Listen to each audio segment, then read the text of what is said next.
Well,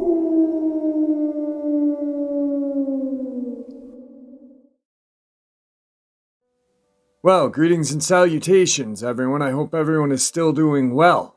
And welcome back to the Paranormal Side. Before we get into today's upload of the Paranormal Side, a couple links I'd like to share. As you know, I rely on Patreon, PayPal, and my merch store to help the channel to continue to grow and go. The links to Patreon and PayPal are in the description below. My merch is displayed directly under this video. Also, Dogman Frightening Encounters Volume 1, 2, and 3, the audiobook versions. They were written and researched by Tom Lyons, narrated and produced by me, Jeffrey Nadolny. Those audiobooks are available on Audible, Amazon, and iTunes, the links to which are also in the description as well. Now, everyone, I have taken far too much of your time. Let's take a walk on the paranormal side. Shall we? Today's first experience on the paranormal side. The Pacific Northwest is a place of wonder and where we believe creatures of lore exist. There have been too many various sightings here, and I wouldn't say demonic in nature, more like tangible beings.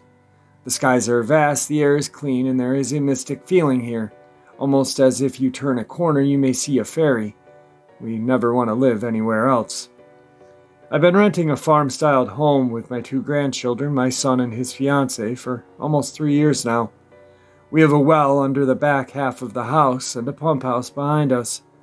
There are around 10 acres of land looking out towards Mount Rainier, and we have a 2-car garage connected to a big workshop, and next to us is a beautiful forest.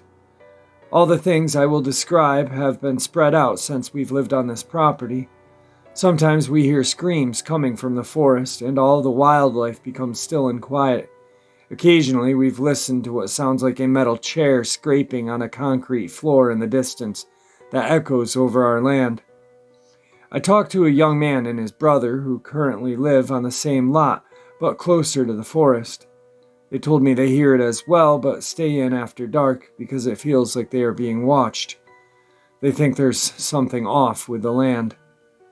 His brother shared with me that he sees a demon boy, as he put it, in his room and other places of his house. I asked why he calls it a demon, in which he replied, because it scares me and messes with my stuff. I really don't think it's a demon, but what he saw and what we saw in our house, I will share later on. This is about the noises in the forest, and I've compared them to the various wildlife indigenous to the area, and I've found nothing. One night I was driving down the lonely road home, lit only by a handful of streetlights, when I saw a flash of eyes in the distance. Not wanting to hit what I thought may be a deer, I slowed down. When I arrived at where I thought this was, it was gone, but the side of my headlight shined on something grayish-white. I noticed something almost the size of a man crawling into the brush. I saw its back muscles, shoulder blades, back legs. There was no fur, no tail, no feathers. Just a light-colored, muscular creature. I quickly turned the corner, hoping to see it crawl over the train tracks on the other side of the brush, but it was not there. So I went home. I know what I saw. My headlight shined on it. I'll try to compile all of what we've seen these 3 years. We know there is something going on this land. My 2 adult children, my son's fiancé, and I have seen a tall white creature.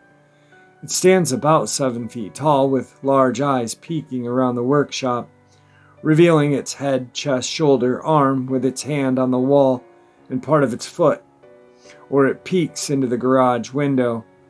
We've seen it many occasions, a few times from my son's window upstairs. My daughter was here once for a visit. She thought she had dropped something earlier out back when she was playing with the kids in the yard. It was dark, so her and my son went out there. They both had flashlights to find whatever she had dropped. They were searching for a while, and they heard something rustle in the tall grass behind them. She shined her flashlight in the direction of the noise, and standing there in the field was that same creature. They both ran back to the house.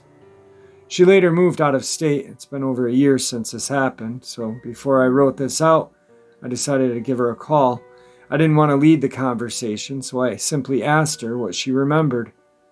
She described the thing to a T and went on by telling me about the time she saw it on the roof of the garage where the awnings meet. She stepped out on the front porch and something caught her eye over the garage. She said she stepped closer and it tilted its head. My daughter then turned to tell her brother to look, and when she looked back it was gone. Then, of course, she had to ask me, "Do you remember me telling you? And you thought I was on drugs or something." I do remember that, and I apologized.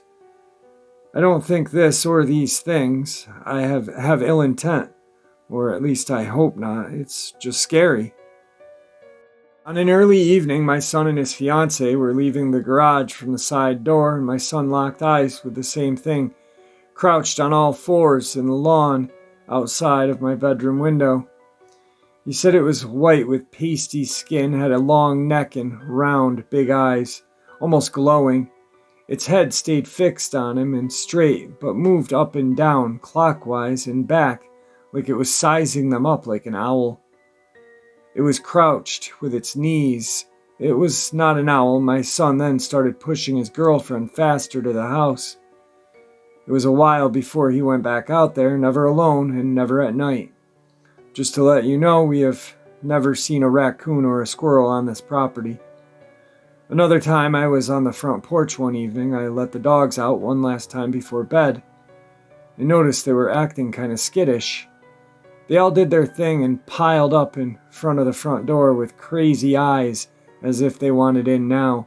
Thinking it may be coyotes, I let them in and went to the end of the porch to see what frightened them. I keep a light on above the back door and another one further down on another area of the back of the house. Something was tall enough to block out the light, casting its shadow on the wall of the garage. It could not have been a giant moth on the light because the shadow was cast by both lights. That gave me the creeps to think that something was standing right outside of my back door. My granddaughter keeps her window blind shut after dark, even though there was no one around. She feels very uneasy. We're not living in fear by any means. It's just different, you know? This hasn't been an everyday occurrence, but it's enough to take notice. I have no explanation as to what this is. At first I blew it off, thinking that it was some sort of wildlife we didn't know about before. But after seeing these things for almost 3 years and getting validation from others, I know that it is so much more. The property has been sold, and they're letting us stay until June of 2022. The new owners wanted to do a walkthrough. As I raised the roll-up door to the shop, we saw that something with some weight had been on the roof and broke the rain gutter halfway from the middle of the roof down to the ground. The next night we heard something screeching on that side of the house outside of the garage when we got home from the store, but something told me not to go over there. Later that night, letting the dogs out for the night, my ex saw something he couldn't explain in the yard and heard some sort of screeching noise. He said that maybe it was a coyote, but we knew it was more than that. My son asked me tonight if I wanted to check the outside of the shop, but I said definitely no. Maybe someday before we move and I ever get my hands on some proper camera equipment with night vision, I can take a picture of this and share my findings. Today's second experience on the paranormal side.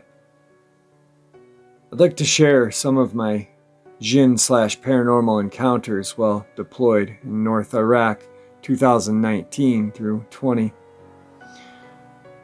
We get into country and it's nothing big, just doing our jobs in the desert. Due to the nature of my job/mission, I was confined to the FOB.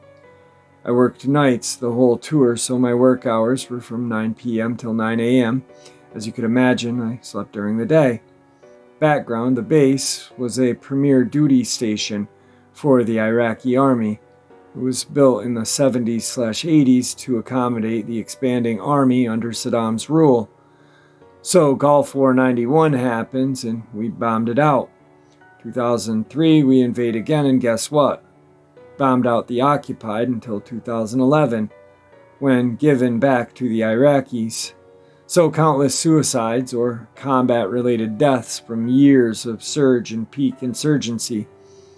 2014 bombed out again because ISIS overtook it and was using it as a death camp. Olympic swimming pools on location were full of bodies, and there was a steamroller used for running people over. 2014, now occupied by Iraqi army. So as you can imagine, this could be a hotbed of stuff. Occurrence 1, kind of funny and weird. It was about a month. I was dead asleep in the room. We slept in a 6x6 room with a roommate. I was fortunate to never see him since we had opposite shifts. I was racked out with my back in the center of the room, and I woke to a slight touch grab to the back of my arm. I rolled over to see what is a 6'4" looking all black shadow standing 6 feet from me. I wear glasses and my vision is absolutely awful, so I'm assuming it's one of my soldiers waking me up. I roll back over after putting my glasses on and nothing's there, so I tripped out. I get a hold of my roommate and he chalked it up to some bad dream, so did I. 2 months go by and business as usual. I go to work at 9 and my roommate settles in. Taking advantage of him being alone, he attempts to, finishes, sits up, trying to clean up, and heads to the shower. The ambient light off, his headlamp lights up the end of the room. He notices something out of the corner of his eyes and looks to see what he said was a big-ass guy. Big, like its feet proportion were hanging off of your bed. It's like a college dorm-sized twin bed, and it's all black. So pretty much the shadow dude lying in my bed.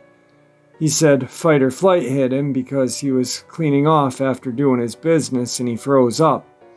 After looking away and back again, then trying to find the actual light switch, it was gone. He believed it after that and thought it was not a dream. We told our PSG platoon sergeant at Chow the next day. He was amused and interested. He's a believer in the paranormal and decided to speak his part.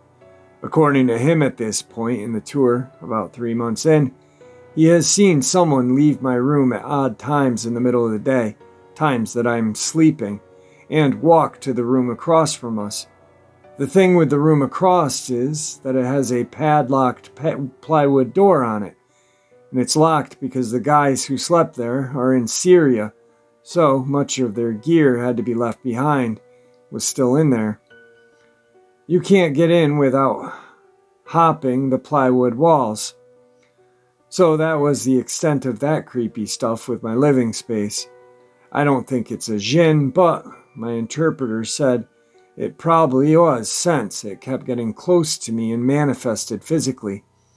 If I could describe it, it looked similar to a shadow dude captured on the Ghosts of Carmel, Maine YouTube channel.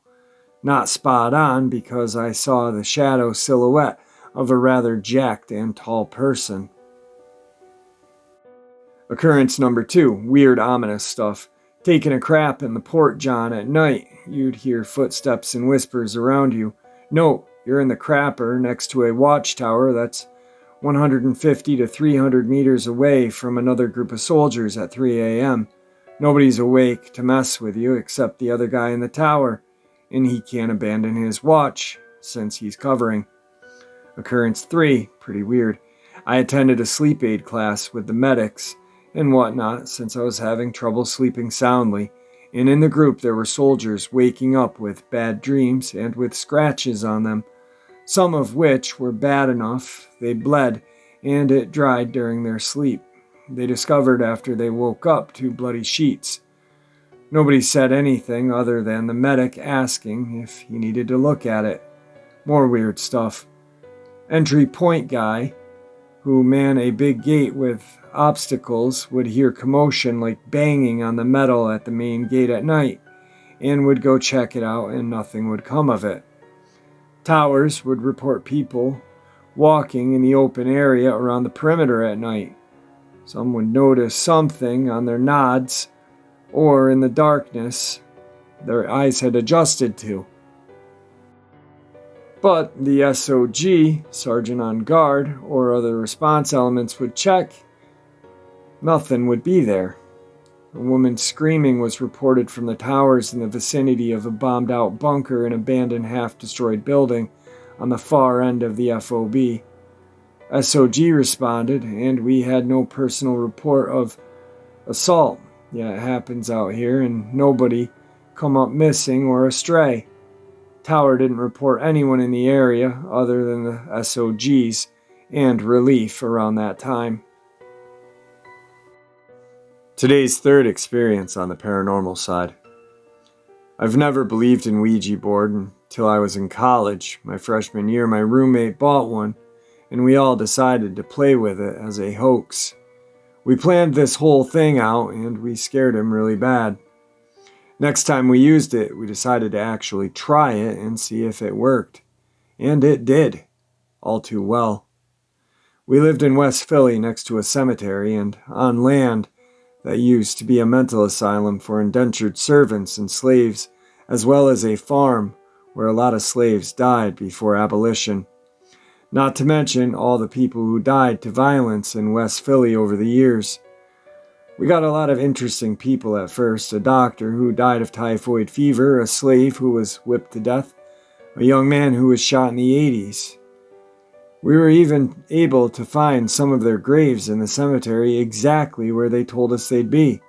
It was like uncovering a key to the past. But then, things started to get really bad. We got a child who refused to give us their name or tell us anything about their past. Instead, it kept asking us questions, and when we didn't answer, it would start to spell the answers out for us. Things that none of us would know about each other, or that we never talked about.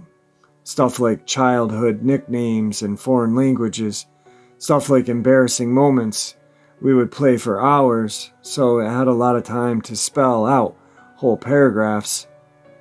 And then it uncovered one of our friends who wasn't even playing secret. Some childhood trauma she hadn't told anyone about. She started sobbing and immediately stormed out of the room.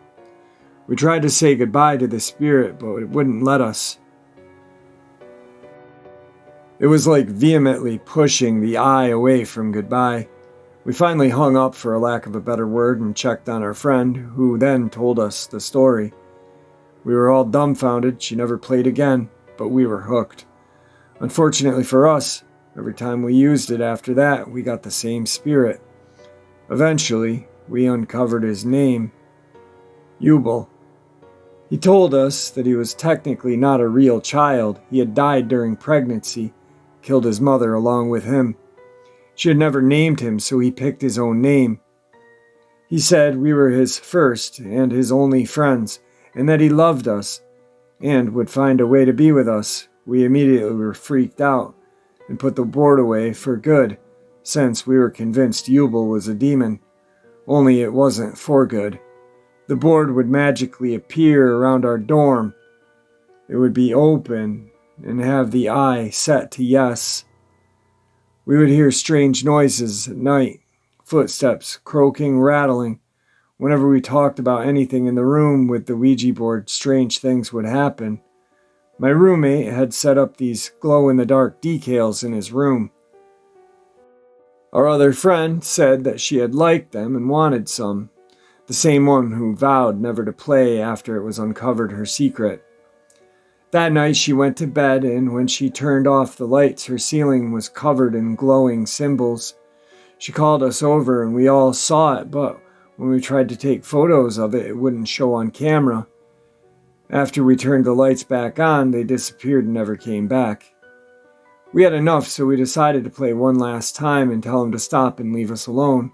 He got angry and started saying a string of random numbers and letters. We Googled them, convinced it meant something, and the only thing we came up with was a radio station.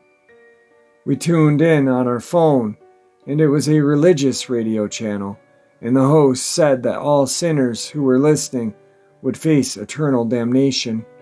We were terrified, and then the eye rapidly started spelling out, "See you soon, 3, 2, 1, goodbye." And as it did that, my friend's stuffed rabbit croaked, as if it were a dead creature, and flew off the shelf. We ripped him open to see if there was any voice box inside or something to explain. There was nothing. We threw the board into the closet and never touched it again for the next 2 years. Years later, I came across it again, realizing it must have accidentally ended up in my stuff after we moved out. I decided to play with it and see what would happen, this time thinking the last time it was an elaborate hoax by my roommate, cooked up to get back at us for scaring him. This time it was me and a whole new group of friends. As soon as we asked the first question, it started to spell out Jubel. I never let it finish. I immediately moved it to goodbye and told my friends we were done. I've tried the board several times since, and every time I get Jubel, no matter who I'm with, people who have never even heard the original story, I am done with these for life. Ever since playing with it the first time, I've attracted spirits like wildfire. Today's fourth experience on the paranormal side. I think this was the weirdest and creepiest thing I've ever seen in my entire life. This happened 6 years ago. My sister and I decided to ride our bikes. We were riding through the forest and we were about to return home. On the left side of us were some birch trees. My sister overtook me and was riding in front of me. Next thing I saw her almost fall off of her bike, swearing and turning her head toward the birch trees. I did not attach any importance to this. I was trying to ride smoothly. I almost fell and stopped as well. My sister was still looking into the trees. I want to say that my sister and I felt the same thing. Do you know the feeling when someone stares at you? This feeling was just tangible. I turned around my head, and for a second my gaze was wandering among the trees. And then I suddenly noticed something strange. This creature was at the height of a half a meter. It stood next to the trunk of a birch. It was invisible at first. It looked like a cube full of dark clots. It wasn't big, it was something small and incredibly strong. Its energy struck me with its power and malice. It was tangible and seemed to press on me. I had no fear. As soon as I stumbled onto this creature, I began to look at it, as if I was hypnotized.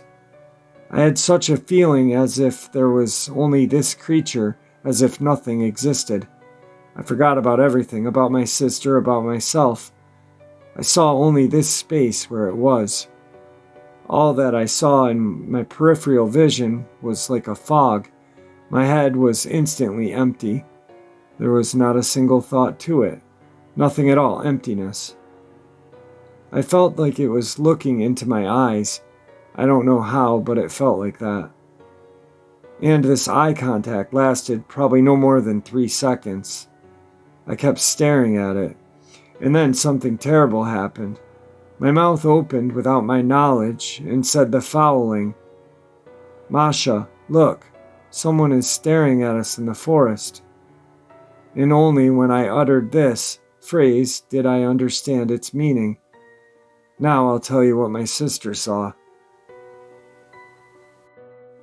When she almost fell and stopped, she also felt someone's eyes on her. She turned her head to that very place and saw some kind of creature. Same height, exactly the same shape. I mean, it was a silhouette shaped like a cube, something vague. So we really saw the same thing. It was looking at us with a smoldering eye.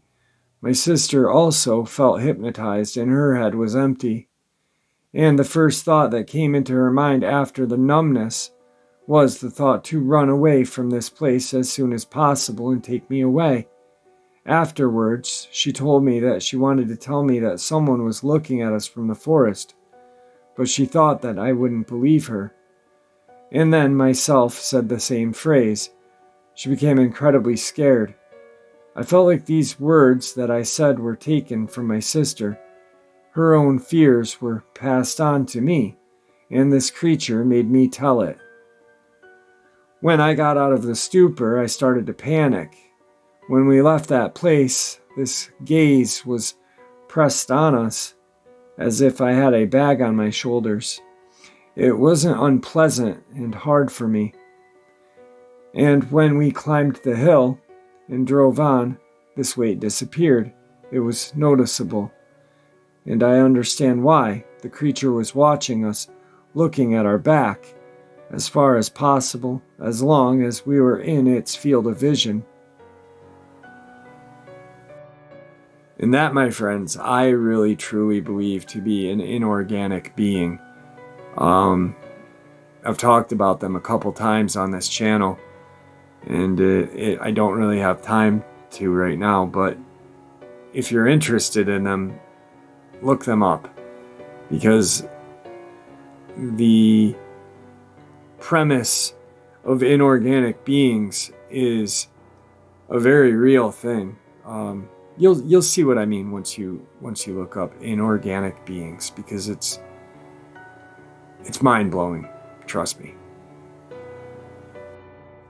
Today's final experience on the paranormal side with a Dogman twist.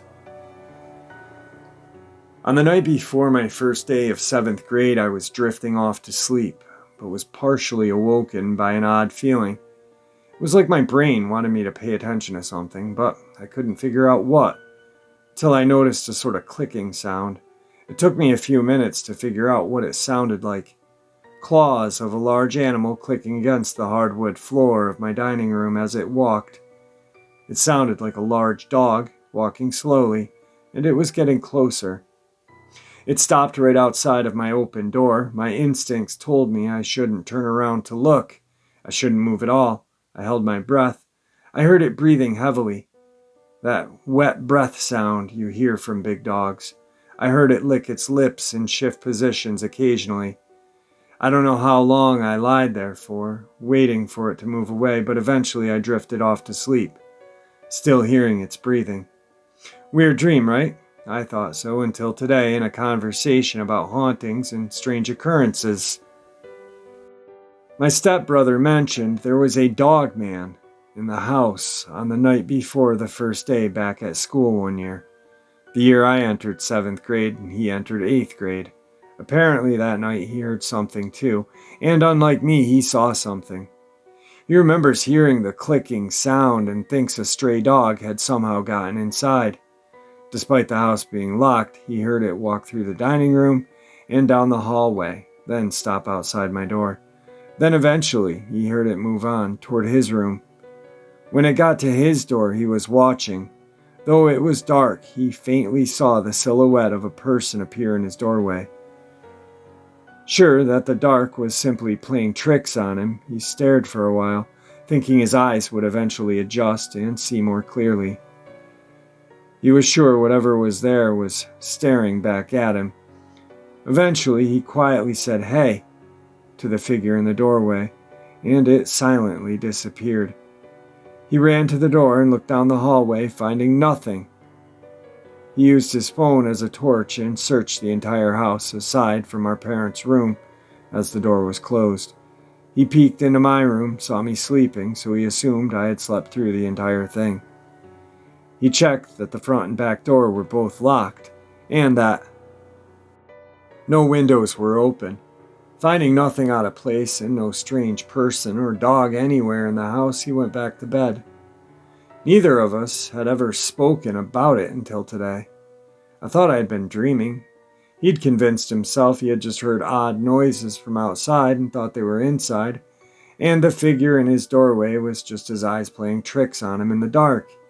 It wasn't until we compared our experiences and found we had heard the same exact thing that same night that we realized it may not have been a dream or a noise from outside or a trick of the light. Oh my God. You know, dogmen are terrifying either way, but now there's some sort of spectral dogman. No thank you. No thank you. Anyway, wow. You know, I don't know. I don't know what to think. That's terrifying. I remember this one terrifying time. Where I grew up, my room was upstairs. And I had to get a drink or go to the bathroom. I had to get a drink because I had a bathroom upstairs. So my parents slept on the first floor, and we had a German Shepherd at the time, and she was my mom's dog. This dog never left my mom's side, only when she was let outside to go to the bathroom. She slept on my mom's side of the bed with my mom by her feet. Imagine, two grown adults and a big German Shepherd lying on a bed. And my parents had a pretty big bed. I think it was a king-size bed back then. They have a queen now, so I think it was a king. But it was outrageous. This dog just, she was a big baby. Anyway, she had bit me once when I was younger, and it was my fault. And I wasn't really afraid of her, but I was afraid of her. So I walked down our stairs.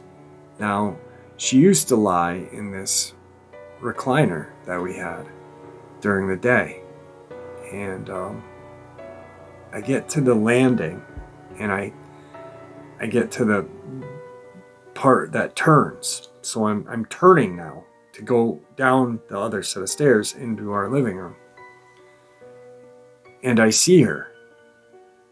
And she looks up at me and starts growling. And I'm like, oh my God.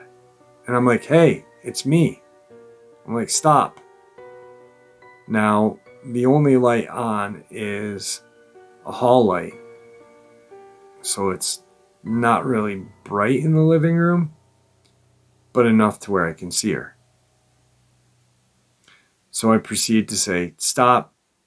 She was growling at me like she wanted to eat me.